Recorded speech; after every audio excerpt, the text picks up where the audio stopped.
primeiramente, eu quero agradecer a presença de todos vocês, convidados, e todos os presentes aqui, nessa sala aqui. E,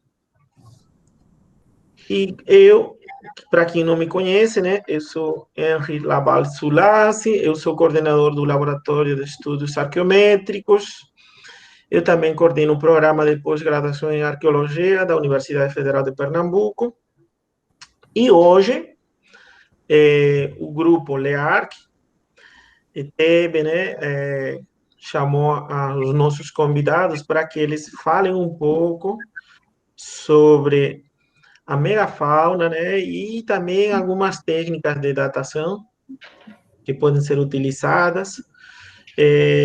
Entre os nossos convidados temos, deixa eu ver aqui, o professor Edson Vicente Oliveira, formado em Ciências Biológicas, mestrado em Geociências, doutor em Ciências pela Universidade UFRGC, atuou no Departamento de Geologia do CTG, pesquisador também do Paleolab, na linha de pesquisa em mamíferos fósseis.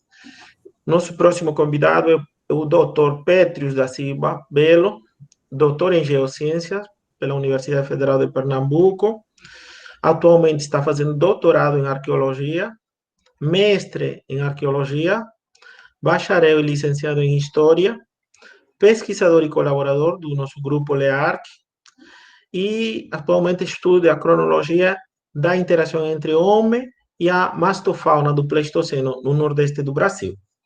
A nossa terceira convidada é a doutora Renata Libonati de Acevedo, física de formação pela Unicap, mestrado e doutorado em tecnologias energéticas e nucleares na Universidade Federal de Pernambuco, com aplicações diretas na arqueometria, pós-doc pela Universidade de Bordeaux, na França, com pesquisa na área de datação de sedimentos por luminescência opticamente estimulada, LOE, através do protocolo SAR, né, que é a alíquota única, integrante do grupo, o Laboratório de Estudos Arqueométricos, o LEARC, onde realiza o segundo pós-doc, contribuindo com a experiência nas pesquisas e projetos do grupo, nas áreas de datação e caracterização de materiais arqueológicos, além de estar envolvida nos estudos de conservação que estão em andamento no LACOR, no Laboratório de Conservação do Departamento de Arqueologia da Universidade também Federal de Pernambuco. Então, a sequência da fala dos nossos convidados será, primeiramente, o professor Edson vai tomar a palavra, posteriormente o Dr. Pétrios, e, finalmente, a nossa convidada, Renata Libonati. Então, professor Edson, por favor. Certo. Agradecer inicialmente o convite, né, da arqueologia, do programa de pós-graduação, né, da própria graduação. Dizer que é um prazer estar aqui, né, conversando com vocês, discutindo essas questões, né, que a gente tem trabalhado, né, no meu caso, na parte dos mamíferos, né, e dos depósitos de tanques, e depósitos fluviais, né, e dizer que é uma honra, né, e eu trago aqui, né, eu trago aqui muito mais questões a serem atacadas, né, do que soluções, vamos dizer, para muitos desses problemas, né. Então, essa interação, esse estudo de interação que tem acontecido, né, com a arqueologia, a geologia na Universidade Federal de Pernambuco, tem possibilitado que a gente realize trabalhos e projetos, né, focados nessa questão da interação homem-megafauna. O Peters já vem trabalhando há um tempo, tivemos uma aluna, né, chamada Eduarda Peters, que trabalhou a questão da associação de marcas, da interação, através do estudo de marcas em ossos, né?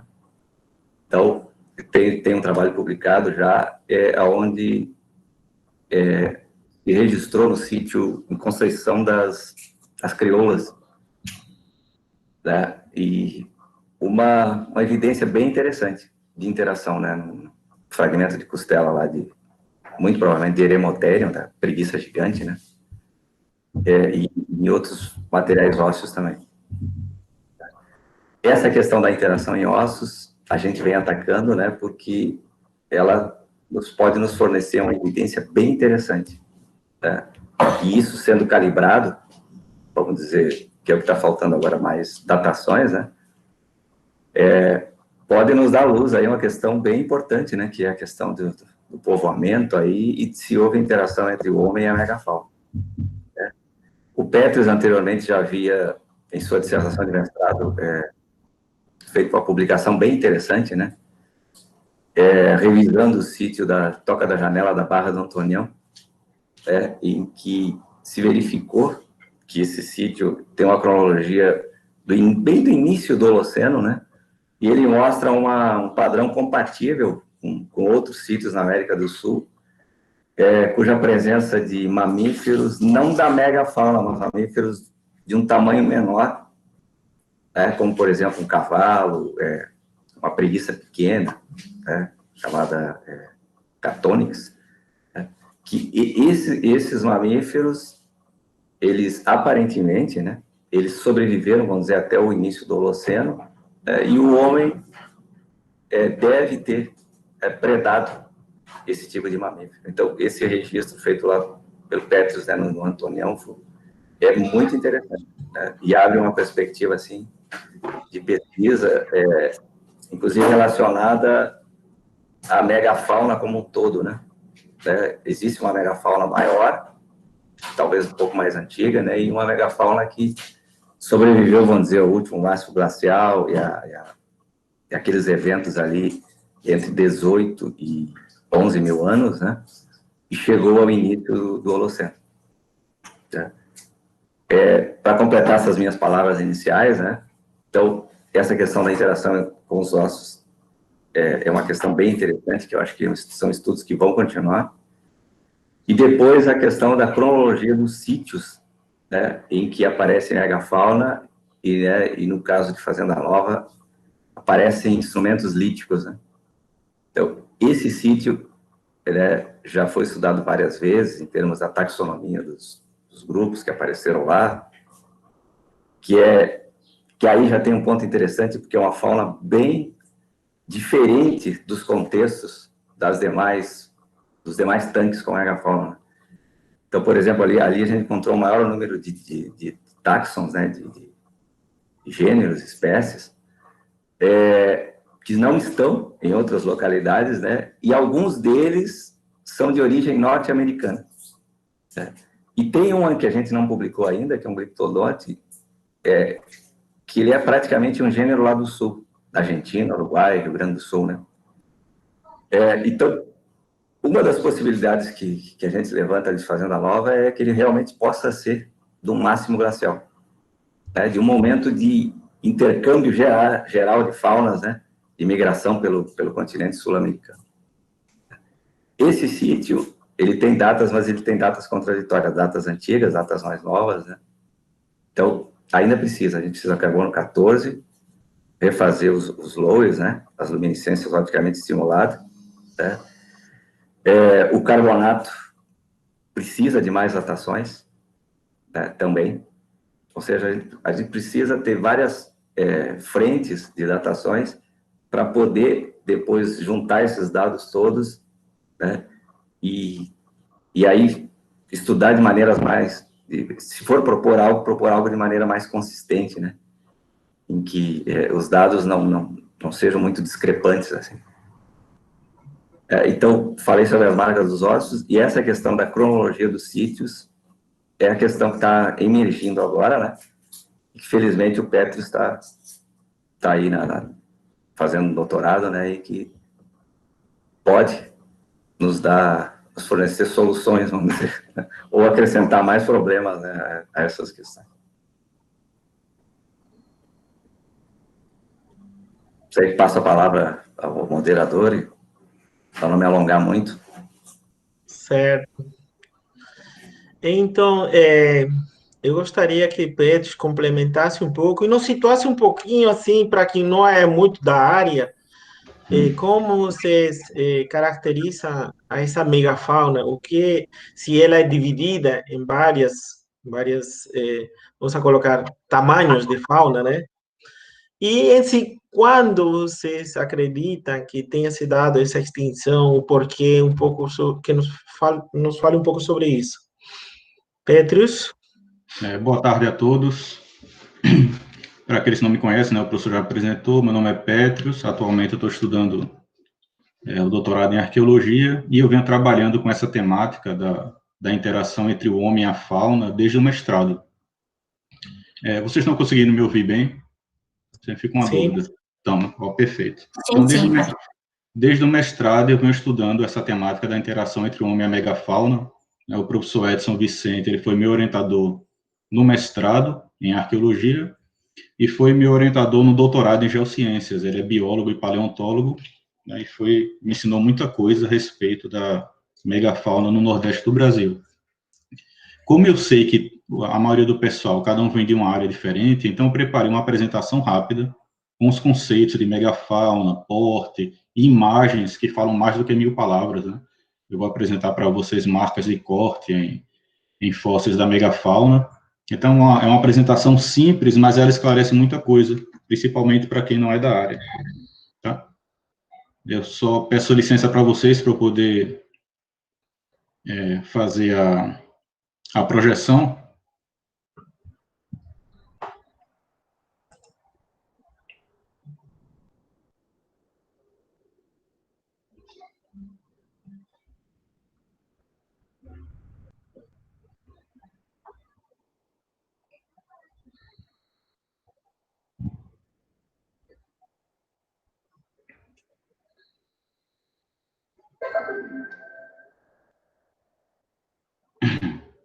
Vocês estão conseguindo ver a projeção normalmente?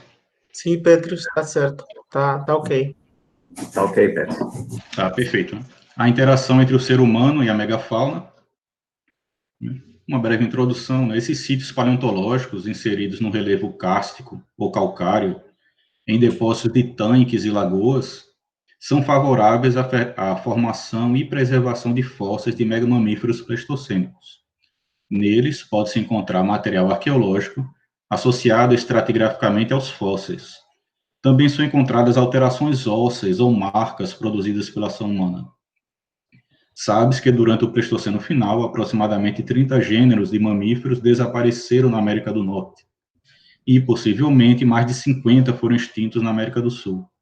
Sabe-se que populações pré-históricas ocuparam a América do Sul e dividiram o mesmo ambiente com a mastofauna do Pleistoceno, pelo menos nos últimos 15 a 20 mil anos.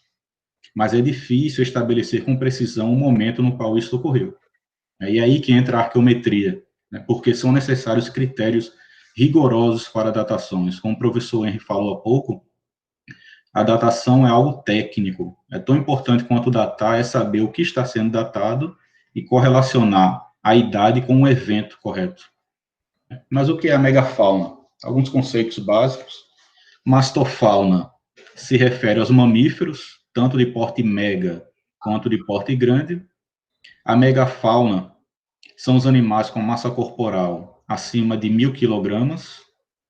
Eu vou dar alguns exemplos mais adiante. Muitas vezes os paleontólogos ou arqueólogos eles chamam todos os mamíferos de megafauna, mas alguns autores fazem uma distinção que é muito importante para compreender a extinção da fauna entre animais que têm acima de 1000 quilos e animais que têm entre 44 a 1000 quilos, que são a grande fauna.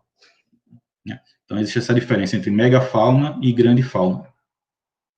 Alguns exemplos, né, o Eremotherium e o Megatherium, que são os mais comuns, sobretudo o Eremotherium, que é um gênero de preguiça gigante, muito comum em tanques, né, em grutas calcárias. E muitas vezes, no mesmo depósito, é encontrado tanto material muito rolado, quanto material que não sofreu nenhum transporte. É algo ainda a ser respondido pela paleontologia e pela arqueologia, por que isso ocorre, mas é com certeza o mais abundante de todos. Também é encontrado com frequência associado a diversos tipos de artefatos líticos, núcleos, indústrias sobre seixos, lascas com retoques, né, lá no sítio Uridicima, né, foi encontrado muito material de megafauna, do Eremotherium, associado a artefatos líticos. Outro que é muito comum, também de porte mega, é o Notiomastodon, Alguns ainda chamam de Stegomastodon, mas o nome mais correto é Notiomastodon, também conhecido como mastodonte. Eu tive a oportunidade de encontrar, junto com o professor Edson, lá no município de Capoeiras, essas presas enormes deles ainda estavam bem preservadas, dentes e mandíbulas muito bem preservados também. O Glyptodon, né, que ele tem essa carapaça, parece um escudo. Em alguns estados é possível encontrar ainda a carapaça inteira, mas aqui em Pernambuco é mais comum nós encontrarmos essas estruturas, são os osteodermos, essas placas ósseas, e pelo padrão do desenho das placas dá para identificar qual é o gênero e a espécie. Então é muito importante encontrar esse tipo de material, mesmo que seja um único osteodermo desse, ele já é suficiente para identificar o animal. O Toxodon platensis, né, lá na Lagoa dos Porcos, lá na Serra da Capivara, foram encontrados vários crânios de Toxodon, né, numa grande paleolagoa. É um animal que vivia, até onde se sabe, boa parte do seu tempo na água, né, e ele é encontrado em paleolagoas e em tanques. Tanques também é um animal também de porte mega. Eu encontrei algumas marcas nesses animais, mas era marcas de impacto, e não dava para ter certeza se era humano ou não. Então, por isso que eu não publiquei as marcas do Toxodon, mas foram encontradas, sim, marcas deles, nos ossos de Toxodon, lá do sítio Toca da Janela do Antonião. O Ipidium principale, esse cavalo pré-histórico, né, é encontrado também lá na Toca da Janela do Antonião. Aqui é um fóssil de uma escápula, aqui no canto direito, e você pode ver que tem uns sulcos paralelos, né? É bem interessante essas marcas de corte. E o Ipidium foi o gênero que apresentou as marcas mais diagnósticas do ponto de vista tafonômico. Ele é o melhor exemplo de interação entre o homem e a fauna extinta, porque ele apresenta padrões de fraturas e marcas de corte que são perfeitamente condizentes com a ação humana, sem deixar margens para dúvida. A Paleolhama, também da grande fauna, também encontrei marcas de corte em Paleolhama lá do Antonião, vocês podem ver aqui ao lado direito. São várias marcas paralelas, sulcos paralelos, que é um padrão recorrente. E o Blastoceros, o interessante é que eu não encontrei marcas de corte em Blastoceros, mas ele foi encontrado associado a dentes humanos e ele está representado na pintura rupestre, né, lá no Parque Nacional, Toca do Paraguai, se não me falha a memória. Então, ele é o único exemplo que eu conheço da fauna do Pleistoceno representada na pintura rupestre. Está claramente nítido. E o que é essa interação entre o homem e a fauna, né? As interações homem-fauna, elas compreendem as associações que ocorrem entre a mastofauna do Pleistoceno e o homem pré-histórico. No contexto analisado, estas interações podem ser estudadas de três formas distintas. Primeiramente, de modo tafonômico, analisando as marcas na superfície dos ossos, como essas marcas de corte que eu acabei de mostrar. Em segundo, do ponto de vista estratigráfico, analisando possíveis associações espaço-temporais. Então, será que esses fósseis migraram camada por camada? Será que eles foram depositados realmente ao mesmo tempo? Então, esse tipo de questionamento é de ordem estratigráfica. E, por fim, o estudo cronológico com base nas técnicas arqueométricas que eu irei tratar mais adiante. Tipos de associação. Esse conceito são dois conceitos simples, né, definidos por esse autor Borreiro, que é um autor especializado na megafauna da América do Sul, e ele define dois tipos de associação. A associação física é a associação que corresponde à presença de artefatos arqueológicos e restos faunísticos, fósseis pleistocênicos, nos mesmos níveis estratigráficos, ou seja, quando se encontra artefatos líticos na mesma camada que fósseis da megafauna ou da grande fauna, se tem uma associação física, né? Aqueles dois tipos de vestígios, eles estão na mesma camada, ou seja, do ponto de vista cronológico, eles seriam do mesmo tempo, mas não existe uma evidência que comprove que aquele lítico foi utilizado sobre aqueles ossos. Mas há uma evidência cronoestratigráfica. Essa é a associação física. Já a associação comportamental corresponde à presença de marcas feitas por humanos sobre os restos faunísticos. Então, sempre que se encontra ossos com padrões de fratura, que são feitos pelo homem, e marcas de corte feitas pelo ser humano, então aí se diz que a associação ela é comportamental, quer dizer que existe evidência de comportamento humano sobre aqueles vestígios de fauna, em relação à caça, em relação ao butchering, que é o descarne da carcaça do animal. Existe toda uma cadeia operatória de como se desmembra o animal, e isso, se o sítio estiver bem preservado, tudo isso pode ser estudado. Essa associação comportamental, pelo menos parte dela, é evidenciada no sítio Toca da Janela do Antonião. Tá? Alguns métodos arqueométricos que são utilizados: datações de níveis carbonáticos por luminescência opticamente estimulada, o LOI, datação por carbono 14, também de níveis carbonáticos, né? Do carbono 14 não serve apenas para datar o resto do osso em si, com colágeno, mas o próprio carbonato. Datação por ressonância paramagnética eletrônica dos dentes. Então, aqueles gêneros de fauna, da megafauna que eu mostrei, que eles, por exemplo, o Notiomastodon, ele tem esmalte no dente, então ele pode ser datado por EPR. Já o Eremotério, ele não tem esmalte. Então, a datação dele, nós nunca fizemos datação de Eremotério, não tentamos, porque, por conta da ausência do esmalte. Depois, a Renata pode explicar mais, né, a importância de ter o esmalte para poder fazer a datação nesse tipo de material. Análise de isótopos estáveis também é possível através desses níveis carbonáticos, e análise geoquímica também. Então, os métodos arqueométricos, eles podem ser aplicados ao calcrete, que são essas capas carbonáticas, né? O calcrete, ou caliche, ele é um acúmulo secundário. É muito importante ter isso em mente, porque ele não é uma camada sedimentar, ele é resultado de uma precipitação de carbonato de cálcio, derivado do intemperismo químico, que se concentra em intervalos estratigráficos, permeando e cimentando fragmentos residuais em regiões áridas ou semiáridas. Um outro conceito muito conhecido é que são materiais superficiais, como cascalhos e areias cimentadas por carbonato de cálcio,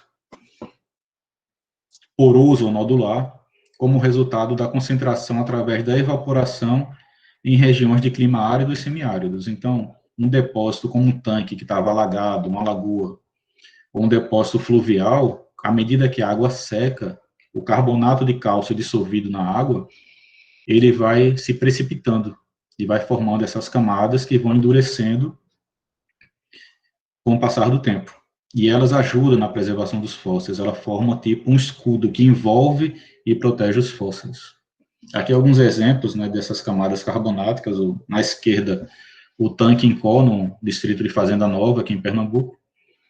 Toda essa área, toda essa massa aqui de calcrete, né, o professor o Edson até tinha falado que estão estudando como foi formado, pode ser um tipo de solo que recebeu essa concreção, mas toda a massa de fósseis está concentrada aqui, muito bem preservada, algumas com a aparência de estarem muito rolados, já outros, como costelas de Eremotério, que eu tive a oportunidade de ver, estavam muito bem preservadas graças ao calcrete.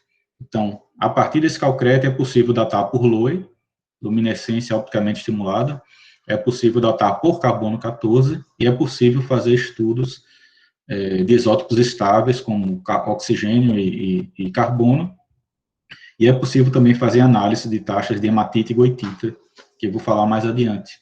Aqui, um exemplo à direita, é um bloco que foi removido no sítio Uridicima, em Salgueiro. Essa camada é bastante extensa aí nesse sítio, e ela preservou uma quantidade gigantesca de fósseis e de artefatos líticos, muitos deles associados.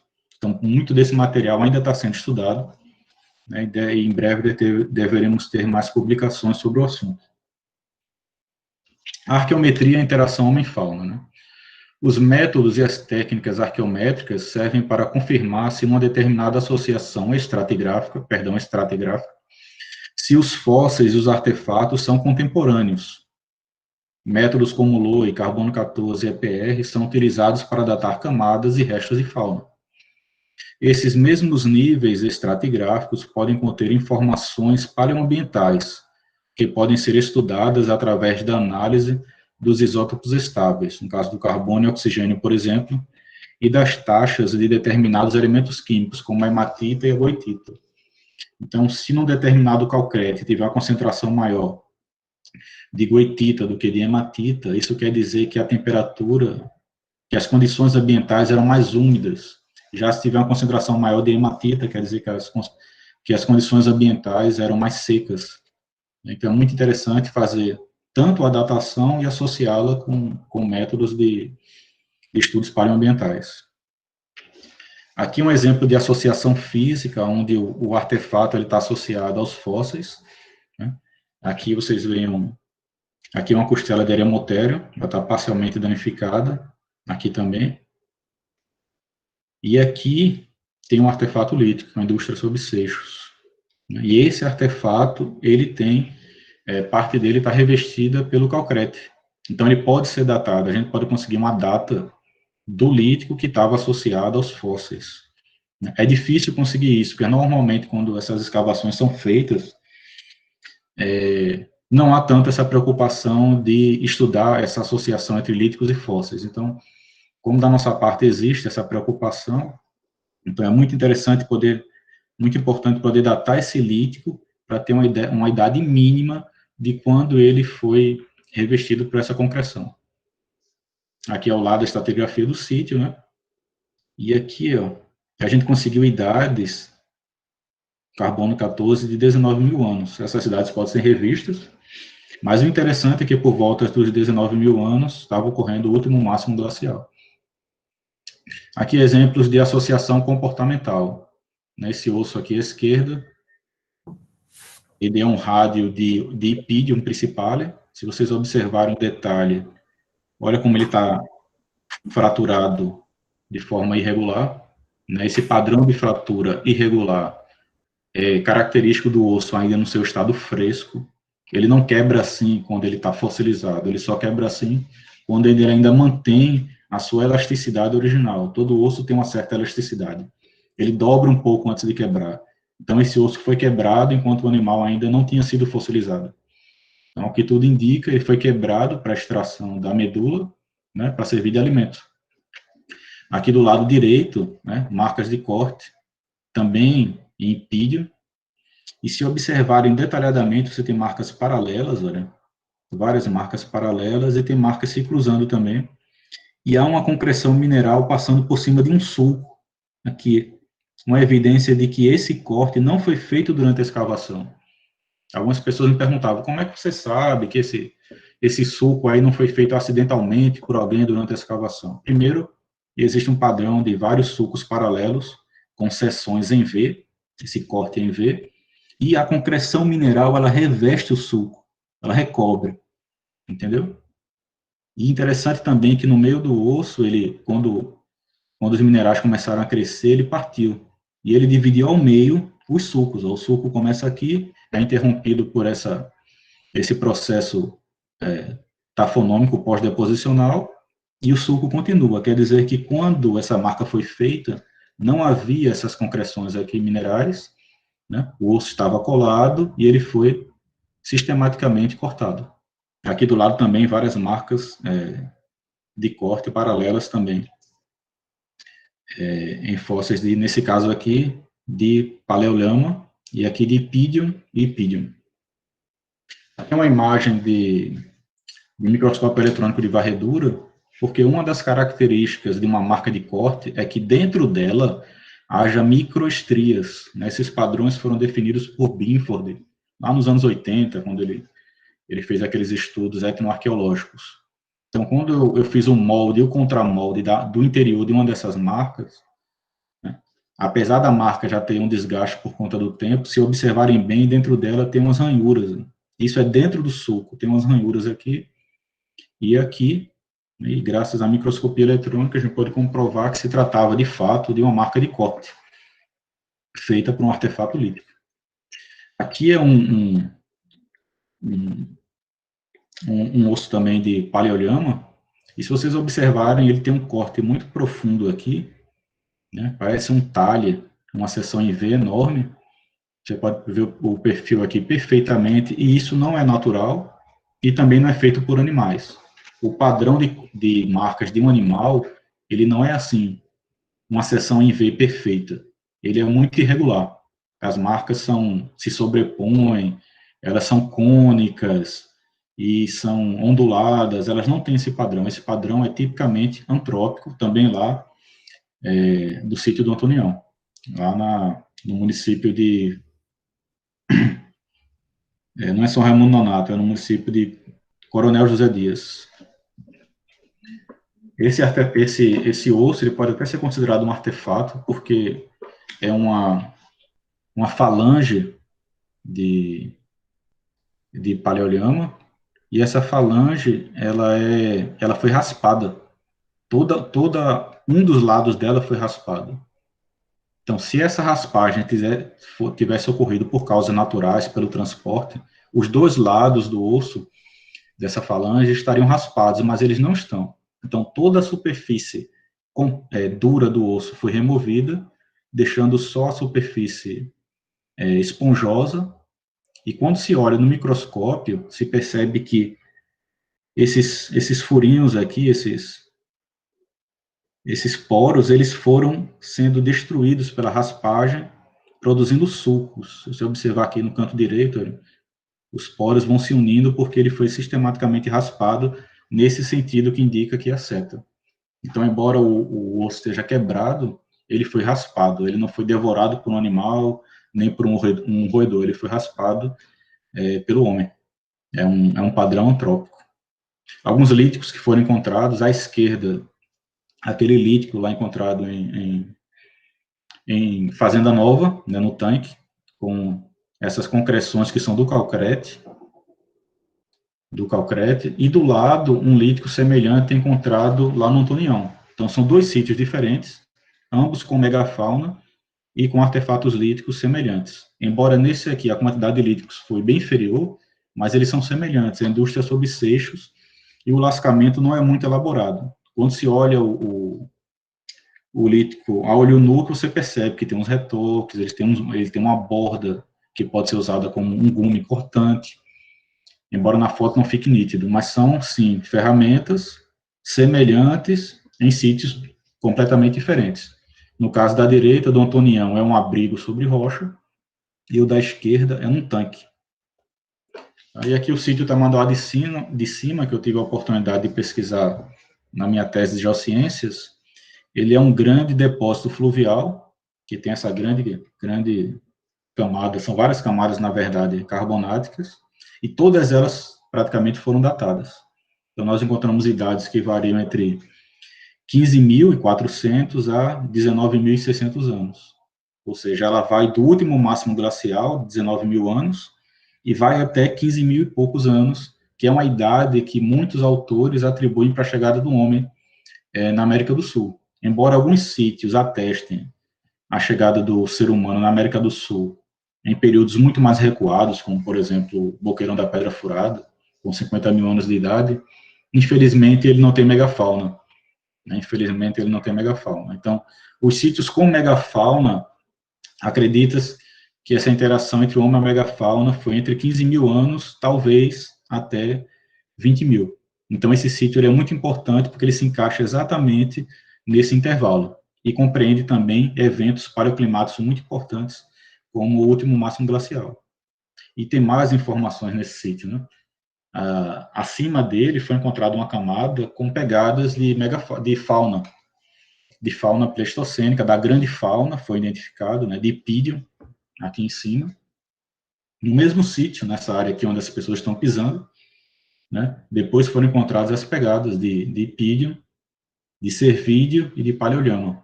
Existem pegadas maiores que elas estão sobrepostas e não foi possível identificar. A gente não tem certeza se era um Toxodon, por exemplo, mas pelo menos há 15 mil anos aproximadamente, essa fauna aí, ela sobreviveu a mudanças climáticas do último máximo glacial. Ela não foi extinta por uma mudança climática. A única coisa que poderia ter extinguido essa fauna de menor porte era a chegada do ser humano. Tá? E se ele já estivesse aqui antes, é possível que esta mesma fauna, a de mega porte, de porte mega, já estivesse sofrendo com mudanças ambientais. Então, partindo do princípio que o ser humano já estivesse aqui a partir dos 20 mil anos, essa megafauna já poderia estar diminuindo, né, a sua quantidade de indivíduos por causa das mudanças climáticas produzidas durante o último máximo glacial. Algumas análises que foram feitas, né, datações por luminescência opticamente estimulada, naquele sítio que eu acabei de mostrar o tamanho do lado de cima. Eu esqueci de falar, ele fica localizado no município de São Bento do Una, com idades entre 15 mil a 19 mil anos. Foram feitas análises de isótopos estáveis do calcrete, delta carbono 13 e delta oxigênio 18. Os valores negativos para esses isótopos são compatíveis com períodos de maior umidade.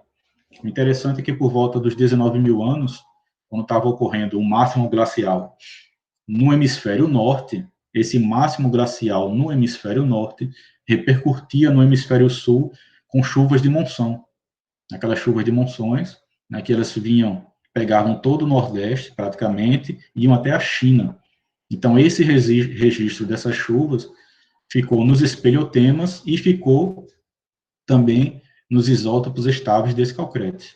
Há também outras evidências de palinologia que comprovam esses dados, tá? Análise de taxas de hematite e goetita, né, compatíveis com o clima mais frio e úmido. Quer dizer que, quando a temperatura baixou no hemisfério norte, começou a chover muito no hemisfério sul, né, e as condições ambientais se tornaram mais úmidas. Como eu falei, a concentração maior de goetita no carbonato indica um período mais úmido. Então, a tese que foi defendida foi o seguinte, né, baseado no que a gente tem de dados consistentes, de datações e dados paleoambientais e cronológicos da interação entre o homem e a fauna, essa extinção teria ocorrido em 2 etapas, ou 2 passos. Primeiro, no último máximo glacial, por volta dos 20 a 19 mil anos, essa fauna de porte mega, aí na ilustração vocês podem ver o Eremotherium, o Nautiomastodon, o Toxodon, eles eram mais sensíveis a mudanças climáticas. Por quê? Porque eles viviam em áreas abertas.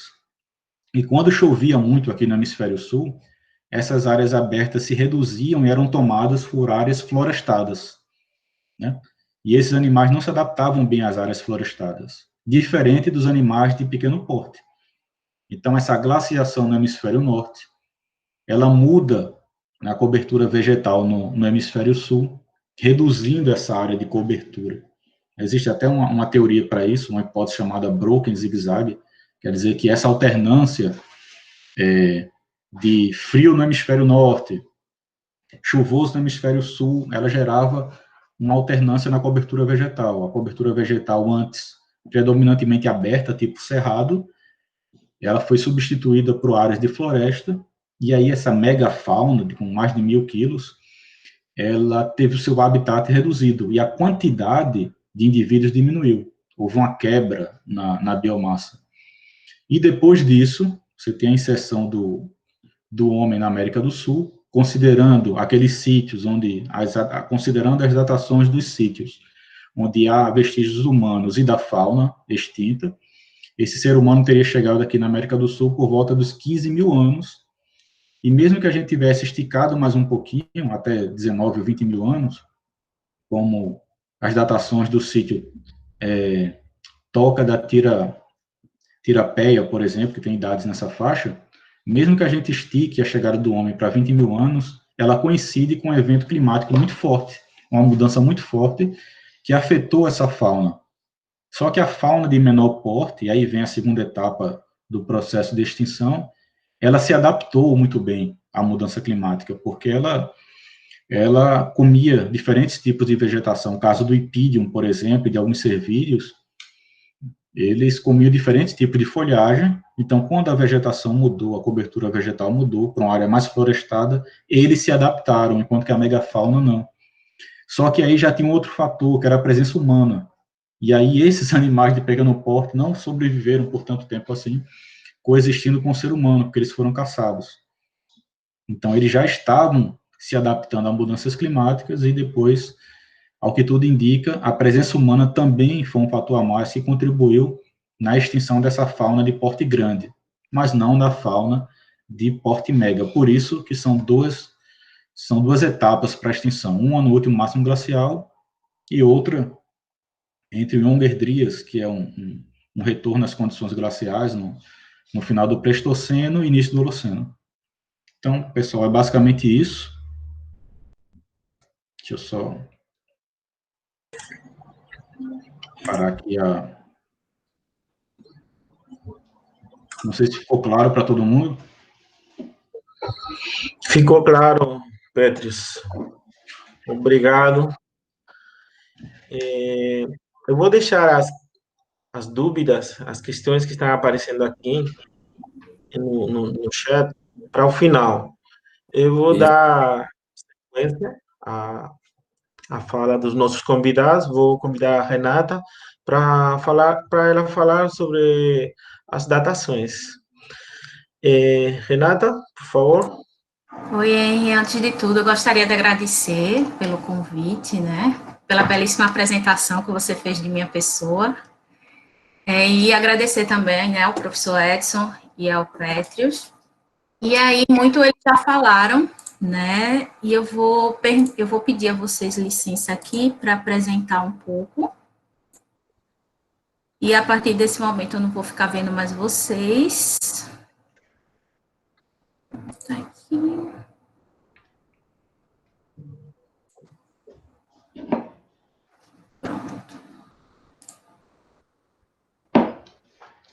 Todos estão vendo? Sim. Pronto.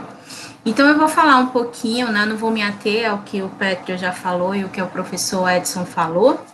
Eu vou falar um pouquinho sobre um tipo de datação específico que é realizado com a megafauna e que traz, né, resposta para esses questionamentos sobre a interação do homem e da megafauna, que seria a datação através da ressonância paramagnética eletrônica, ou como a gente chama, RPE. Então, a primeira coisa que é interessante, como eu, quando comecei a trabalhar com isso, é descobrir que a megafauna, né, como o Pétrio já falou, não tem nada a ver com dinossauro, né? E isso é interessante porque toda vez que a gente fala disso, as pessoas falam, você então data osso de dinossauro, né? Não, não é isso. Os dinossauros, eles são separados aí por algumas dezenas de milhões de anos, né? E aí a metafauna, como o Pétrio já falou, são mamíferos, né, gigantes que viveram, né, no Pleistoceno, né, no intervalo aí de 1,6 milhões de anos a 11 mil anos atrás, quando a gente não entende o que foi que aconteceu, se foi uma conjuntura de fatores, se foi apenas um fator, e é por isso que a gente estuda, para saber se foi essa interação com o homem que causou a sua extinção, se foi a interação com o homem associada com as mudanças climáticas, se foi apenas as mudanças climáticas, ou se foi um outro fenômeno que a gente nem cogita até então. E aí, como é que a gente vai datar essa megafauna se são animais que não escreveram, não deixaram pinturas, não deixaram cerâmicas feitas, não deixaram nada escrito, né? Porque enquanto a gente pensa como ser humano, quando a gente vai datar os vestígios, né, arqueológicos, os seres humanos, eles deixam pistas, né? Mas os animais, não.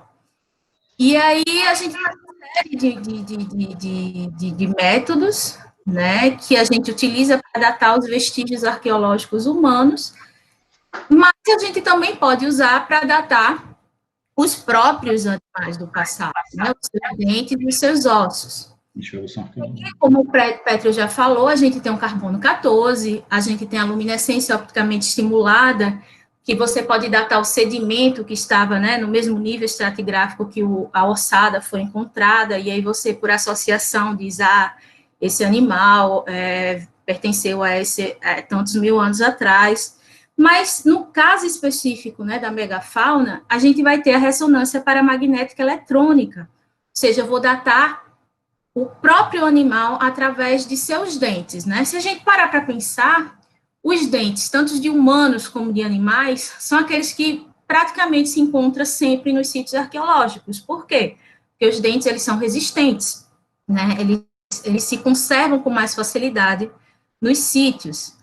E aí, a gente pode utilizar esses dentes, né, para contribuir com esses estudos arqueológicos e geológicos para esclarecer, né, o que ocorreu com essa megafauna, como se deu, né, o povoamento dessa megafauna, né, como é que eles andaram por todo o continente americano, quando chegaram aqui, enfim. E aí, o que é interessante dos dentes, para a gente saber, é que os dentes, independente se é humano ou de um outro mamífero qualquer, eles vão ter tecidos que vão ser mineralizados por um mineral chamado hidroxiapatita, que é a fase mineral dos dentes. E essa hidroxiapatita, ela vai ser importante porque ela funciona como um dosímetro, absorvendo toda a dose ambiental que está ali presente no solo, onde o dente estava soterrado ao longo dos anos. Então, ele vai receber dose vindo do urânio, do tório, do potássio e dos raios cósmicos que estavam ali no ambiente, né? E o que é que essa dose vai fazer com o dente do animal ou de um ser humano? Um dente, no geral. Ela vai produzir, conforme o dente vai sendo exposto a essa dose ambiental de radiação, ele vai produzir radicais livres que vão sendo acumulados dentro do dente, né? E esses radicais livres, quando a gente coloca eles em um ímã, né, no meio de um ímã, eles se alinham. Só que uns vão estar numa direção no sentido positivo e outros vão estar no sentido negativo, né? A gente lembra lá de química, né? Os dois sentidos positivos, os possíveis do spin, né? Que é o mais meio e menos meio. E aí, quando a gente coloca, né, nesse dente que foi submetido a um campo magnético, a gente joga uma fonte de micro-ondas, esse nível energético, ou seja, esse sentido que esse meu radical livre estava ali dentro do meu cristal, né, no meu dente, ele muda de sentido. E aí, a energia, né, que faz com que isso ocorra, que ele inverta, é o que a gente chama de condição de ressonância. E aí, quando a gente coloca um detector para captar essa energia que foi necessária para fazer essa inversão, a gente vai ter, né, a amplitude desse sinal, ou seja, o quanto foi necessário dessa energia para inverter esse sinal, e esse o quanto, ou seja, a amplitude desse sinal, é proporcional a essa dose que foi absorvida pelo dente ao longo do tempo, né? E aí é esse o princípio da técnica de datação por EPR aplicada em dentes, ou seja, né, desde a criação do dente, né, na boca do animal, até a sua morte, né, a hidroxiapatita foi formada. Quando o animal morre, né, o dente vai ser soterrado, e ele vai ficar recebendo a influência da radiação, né, ionizante do ambiente, cósmica, alfa, beta, oriunda de urânio, tório e potássio. E essa dose vai sendo acumulada na hidroxiapatita através da criação de radicais livres. No momento da coleta, lá, quando o arqueólogo, o paleontólogo, ele vai coletar, esse acúmulo de radiação cessa, né? E aí, a gente sabe que, quando a gente for realizar a datação, essa dose que foi acumulada desde a morte do animal até a coleta, vai ser proporcional a essa dose que foi acumulada. E se eu tenho como determinar a taxa de dose anual nesse local onde o dente foi coletado, eu fazendo uma divisão, eu descubro a idade desse meu animal.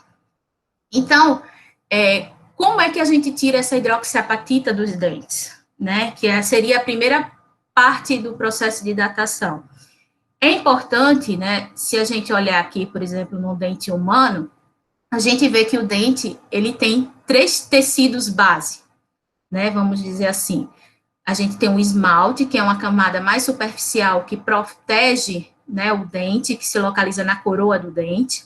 Logo abaixo a gente tem a dentina, a gente tem a parte orgânica, que é a polpa, e recobrindo a raiz, a gente vai ter uma parte também mineralizada, mas não tanto como o esmalte, que é o cemento. E aí, a parte mais mineralizada do dente é o esmalte, ou seja, ele é praticamente hidroxiapatita. Então, é de eleição para a gente, na datação, utilizar o esmalte dentário. Além disso, esse esmalte dentário, ele vai servir, né, como um sistema de vedação, né, porque a dentina, ela é muito porosa, se você ver, ela só é 70% inorgânica, perdão, mas ela é 30% orgânica. Então, ela vai deixar escapar né, ou ela vai trocar urânio, tório e potássio, ou seja, ela absorve mais. E o esmalte, ele vai funcionar como uma vedação, não vai deixar essa troca livre aqui, entre o dente e o ambiente. E aí, quando a gente vê a diferença no sinal do EPR, quando a gente faz a leitura, a gente vê, ó, quando eu tenho um esmalte dentário, a gente tem um sinal bem mais limpo. Por quê? Porque ele é praticamente hidroxiapatita, 96% hidroxiapatita. Eu tenho pouco material orgânico. Quando a gente faz uma leitura, né, já com a dentina, que é 70% hidroxiapatita, ou seja, ela tem mais material orgânico, a gente tem muitas perturbações do sinal, por conta da presença dessa matéria orgânica na amostra. Então, a primeira coisa no processo de datação de dentes é a gente extrair o esmalte, né? Então, a gente faz a limpeza, né? Depois a gente faz a separação, a gente faz o ataque químico com ácido clorídrico, a gente faz a separação dos tecidos, né? Então, às vezes, os tecidos dentários, eles estão muito juntos, né? Muito duros de ser separados, inclusive com brocas dentárias. Então, existe um método que foi desenvolvido pelo professor Bafa, né? A gente coloca em nitrogênio líquido, e aí, pela diferença térmica, né, que tem do tecido dentário, esmalte e dentina, há uma quebra e a gente consegue separar os dois tecidos mais fácil, né? Então, aqui a gente tem, né, o esmalte, a dentina, o esmalte. Depois a gente faz um ataque químico para tirar todas as impurezas, né, mas tem que ser rápido e bem diluído para não dissolver toda a amostra. Depois a gente seca, tritura e peneira. E aí esse pozinho, né, que é a minha hidroxiapatita, ela vai ser utilizada para construir, né, uma curva de calibração, porque no momento que eu faço a leitura do meu sinal, eu tenho um sinal, mas eu não sei o quanto aquele meu sinal é em dose, o quanto aquela intensidade do meu sinal, aquela altura do meu sinal equivale em dose. Então, eu preciso calibrar esse meu sinal. Eu faço uma leitura da minha amostra natural, ou seja, da forma como eu peguei, e depois eu divido essa minha amostra em pequenas outras alíquotas e irradio com doses diferentes e crescentes, de modo que no final eu tenha uma curva de calibração desse tipo. E aí, extrapolando essa minha curva, né, para o eixo das doses, a gente vai encontrar a dose acumulada na minha amostra. Então, normalmente a gente utiliza para datação o centro CO2-, né, que é esse sinal aqui, e aí a gente utiliza essa altura, T1B1, e a altura T1B2 desse sinal, e vai acompanhando o quanto ele cresce conforme eu vou dando doses à minha amostra. E aí é só algumas imagens, né, do processo. Então, a gente tem a amostra de esmalte, a gente vai dividir ela em duas porções. Uma eu faço a leitura do meu sinal natural, como a gente viu, e com a outra eu vou dividir em alíquotas, que eu vou irradiar com doses conhecidas, né? E aí a gente coloca nessas cápsulazinhas, faz a irradiação através de uma fonte de cobalto 60, e, por fim, a gente vai fazer a leitura, e a gente utilizou esse Bruker aqui, na banda X, que tem lá no Departamento de Energia Nuclear. E aí, o outro parâmetro que a gente utiliza, né, além da dose acumulada, é a taxa de dose anual. Então, essa taxa de dose anual, ela é importante, porque é ela que vai me permitir saber o quanto de tempo que foi possível aquela dose ser acumulada. Né? Então, essa taxa de dose anual, ela é formada por duas partes. Uma dose interna, que é proveniente do próprio dente, ou seja, do urânio, tório e potássio, presente no próprio dente em si, e que, no caso, aqui a gente está considerando como sendo o esmalte, porque a minha amostra é o esmalte, então a minha dose interna, ou seja, urânio, tório e potássio, é a própria dose que tem na minha amostra de esmalte, enquanto que a dose externa seria o que eu tenho na minha dentina, e no sedimento, e na minha radiação cósmica, que está ali, a minha amostra está sofrendo ao longo dos anos. E aí, normalmente, a gente utiliza análise por ativação neutrônica nessas amostras, porque a quantidade de material ela é muito pouca, Então, se a gente considerar principalmente dentes humanos, a gente vai ter pouquíssima amostra, né, para a gente fazer, por exemplo, espectrometria gama, como a gente faz no sedimento, que a gente precisa de uma quantidade, um volume de sedimento muito maior. E a radiação cósmica, normalmente, a gente assume um valor de 0,25 miligray por ano, né, que foi tido como o valor médio de radiação cósmica no Brasil, num estudo realizado por Salum Herol em 2007, e ainda é válido. E aí, uma outra coisa que é interessante para a datação de dentes, é que a datação de dentes, além da gente determinar a dose acumulada e a taxa de dose anual, essa taxa de dose anual, ela não é tão simples assim da gente determinar. Por quê? Porque existe uma série de fatores, como eu tinha dito a vocês, que envolve o dente, né? Se vocês perceberem, o dente, ele pode estar no ambiente de várias formas. E ele pode ter várias formas, dependendo do mamífero que a gente está lidando.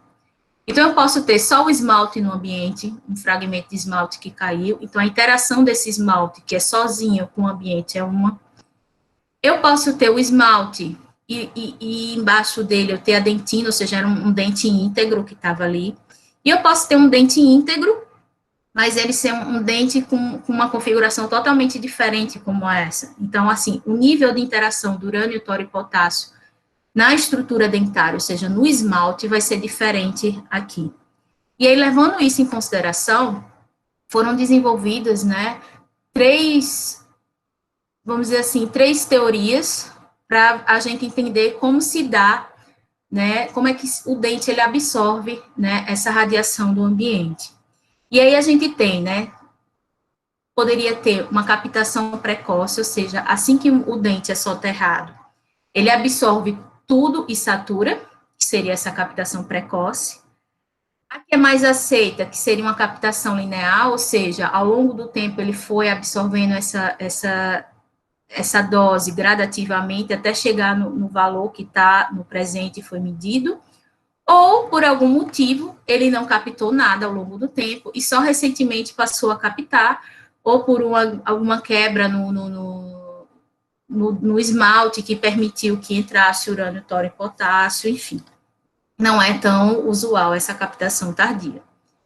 E aí, diante de todas essas configurações, né, para a gente fazer a datação de esmalte dentário, foram desenvolvidos 2 programas, né, que é o ROSE e o DATA. Então, nesse programa, né, ROSE e DATA, a gente coloca todas as informações referentes ao urânio, tório e potássio do solo, urânio, tório e potássio do esmalte, da dentina, raios cósmicos, profundidade, umidade do urânio, tório do solo, do dente, todos os tecidos dentários, ou seja, uma série de fatores. E aí, esses programas vão dar para a gente as idades, né? E aí, isso foi super interessante para a gente, porque na minha tese, né, eu trabalhei com dentes que foram achados, né, no sítio arqueológico Uri de Cima, em Salgueiro, né, em decorrência, né, da transposição do Rio São Francisco, quando eu estava passando lá pela região, né, do eixo norte, ali em Salgueiro, descobriram essa antiga lagoa, né, que hoje não é mais uma lagoa, né, ela está seca, mas isso aqui, se a gente pensar que há 10 mil anos atrás, 15 mil anos, a configuração aqui era totalmente diferente, e aí, ao começarem as escavações, se acharam muitas ossadas de animais da megafauna, né, além de muitos vestígios de ocupação humana. Ou seja, um prato cheio para esse tema da nossa live de hoje.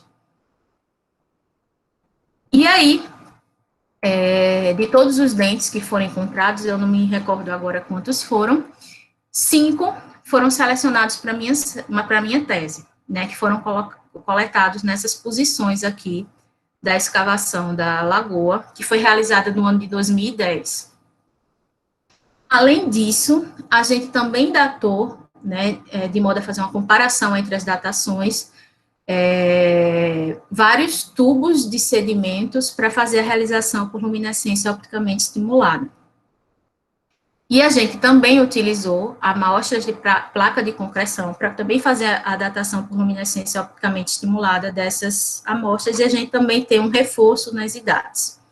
Então, esses foram os 5 dentes que eu datei na minha tese. Então, se vocês olharem, são dentes, né, se a gente comparar com os nossos dentes humanos, são dentes, né, enormes, né, e foi dessa forma que os dentes foram entregues a mim. Então, eu tinha um dente, né, do Epidium, eu tinha 2 dentes do Toxodon, e eu tinha 2 dentes do Aplomastodon. E aí, quando a gente realizou as idades, a gente encontrou, independente da gente ter utilizado, né, o programa ROSE ou o DATA, a gente encontrou datas bem parecidas dentro da flutuação estatística, né? E aí, independente também se a gente utilizou aquele modelo, né, de captação precoce ou linear, a gente encontrou idades bem parecidas. E aí, por final, né, o resumo aí de todas as datações que foram encontradas na minha tese na época, a gente veio um nível estratigráfico, né, lembrando que as amostras, né, como vocês viram lá, elas não foram coletadas no mesmo nível estratigráfico, aqui é só para ilustrar, né, a profundidade onde elas foram encontradas e das datações que eu obtive, né, e lembrando também que a profundidade, às vezes, de uma amostra em relação à outra não refletia o mesmo nível que aquela estava no outro, porque como era uma lagoa, era muito impreciso, né, não era uma coisa contínua, né, esses níveis. E aí, a gente achou, né, esses valores aqui para os dentes, né, que foram de 13 mil, anos, 16 mil anos, 16 mil anos, 20 mil anos. Então, foi nessa faixa aqui de idade. E aí, a gente comparando com as datações, né, de Loy, elas se correlacionavam, né, com essas datações. E a grande preocupação na época da minha tese era saber se essas datações faziam sentido, né. Então, na minha época, fazendo a revisão da literatura, aqui estão as minhas datações, né, que foram da Lagoa de Cima, e eu peguei uma comparação com todas as datações até então realizadas com megafauna do mesmo tipo, né, de espécie que eu estava lidando com minha tese, e eu fui ver se fazia sentido as datas que eu tinha obtido, e aí eu cheguei à conclusão que fazia total sentido, ou seja, eu não estava achando nada de diferente que o pessoal não tinha achado até então, ou seja, eu estava dando um reforço que realmente esses animais habitavam ali, a região Nordeste, em especial a área da Lagoa Uri de Cima, numa faixa de 13 mil a 20 mil anos atrás, né? E aí, se a gente considerar, né, todas as flutuações estatísticas, a gente ficaria aí com essa faixa de tempo, né, de 9,5 a 22,5 milhões de anos atrás. E aí, para quem quiser saber um pouquinho mais, né, os maiores detalhes, esse trabalho foi publicado, né, na Quaternary International no ano passado, e é isso. Aqui está meu contato, qualquer coisa que vocês precisarem, dúvidas, podem entrar em contato comigo, estou à disposição, obrigada. Deixa eu voltar aqui.